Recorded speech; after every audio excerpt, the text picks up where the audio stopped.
Hello everybody, it's me again, Trent. I have to say first off that I am very excited as to what Steve Jobs had announced the other day at the keynote address about the new iPods that are out and available right now.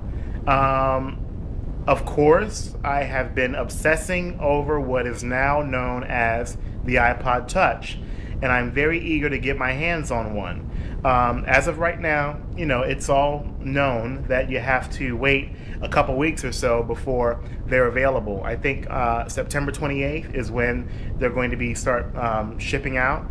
But either way, it's worth the wait, and I've already put in my pre-order for an engraved iPod Touch from the Apple.com website. So I'm very eager to get mine through the mail anytime soon after these 2 weeks pass. On the other hand, I did run into an issue with the iPod Touch. Everything is great. It's pretty much the iPhone without the phone, but being that it's flash memory, it's solid state memory based instead of a hard drive, I knew that capacity was going to be an issue since I like to have my entire media library with me at all times.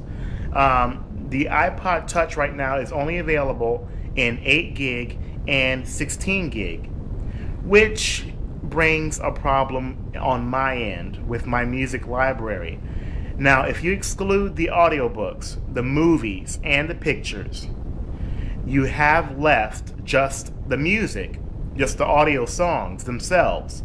My personal library consists of about a little over 5,200 songs. On my music library, that shows to take up as much as 22 gigabytes, I believe, if I'm not mistaken. Well, 22 gigabytes versus 16 gigs on the iPod Touch. It's not going to be able to hold everything. So, of course, like with the iPhone that I've had before, there's going to have to be a mixed bag of audiobooks, pictures and songs and videos and what have you to be able to put onto this iPod Touch. Well, my main dilemma is that as soon as I get the iPod Touch, or if I got any new iPod, I had already agreed with a friend of mine to sell my old 60 gig 5th generation iPod, if you can see it here. I already agreed to sell this to this other person once I got my new iPod, whether it be the Touch or the iPod Classic. So unfortunately, I didn't have the option of keeping this with the iPod Touch. Otherwise, I would have done that. Well, being the tech addict that I am, it only left one alternative. 2 iPods. An iPod Touch and an iPod Classic, which is what you will see right here. I decided to go ahead and get the iPod Classic 80 gig because that was more sensible for me. The 60 gig that I had, it provided more than enough space to be able to hold my entire music library as well as extra video files on the hard drive when I used it in disk mode. So the 80 gig was more than enough for me to be able to use in an iPod. I felt like the 160 I thought about for a while, but I came to the conclusion that it was pretty much overkill. I have 160 gigs on my MacBook Pro, and I figured, if I'm going to be able to put 160 gigs worth of stuff onto the iPod, I need to have that space available on my MacBook Pro as well. So I figured the 80 was going to do me just fine. As you can see here, it's entirely metallic, compared to the plastic of my old 60 gig 5th generation iPod. And as you can see, it's much thinner here. Let me see if I can grab them both together here.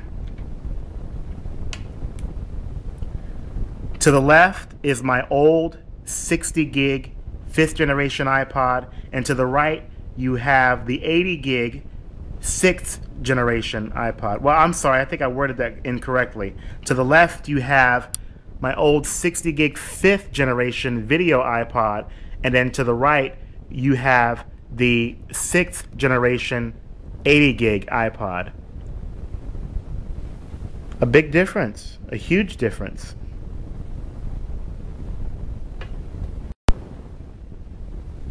All right, as you can see, I've taken the plastic off of my brand new 80 gig 6th generation iPod Classic, and it has the silver face here that's in metallic. It feels like anodized aluminum, like the Nanos, which is very neat. The screen itself is pretty much a screen. Now, the one thing I like about this is that you can feel a difference in texture from the body of the iPod versus the screen here. Whereas with the older one, you had a plastic surface that covered both the screen and the body of the iPod, if you can see the shine there of the lucite plastic.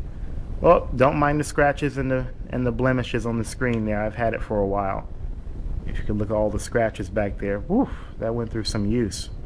All right, but as you can see, the 5th generation video is quite thick, and this is only 60 gigs. And the new iPod Classic that I have here is 80 gigs, and look how thin it is compared to the old one that I just had. Very neat. And it looks like the headphone port is in the same area, and the hold switch is in the same area, and the dock is pretty much where it always has been. So I'll be back with you guys once I get this baby turned on and hooked up to my MacBook Pro, and I get all of the stuff loaded on. But this is just a preview of what I have here. iPod Classic, 80 gigs, silver anodized aluminum skin, and this is my old baby here, the 60 gig 5th generation that's going to be sold to a friend of mine, and I'm going to move on to this. And this will tide me over until I get my iPod Touch. So this is going to be my permanent media library here that I'll use for quite some time. And the iPod Touch is going to be pretty much a novelty item that I'll have just for kicks.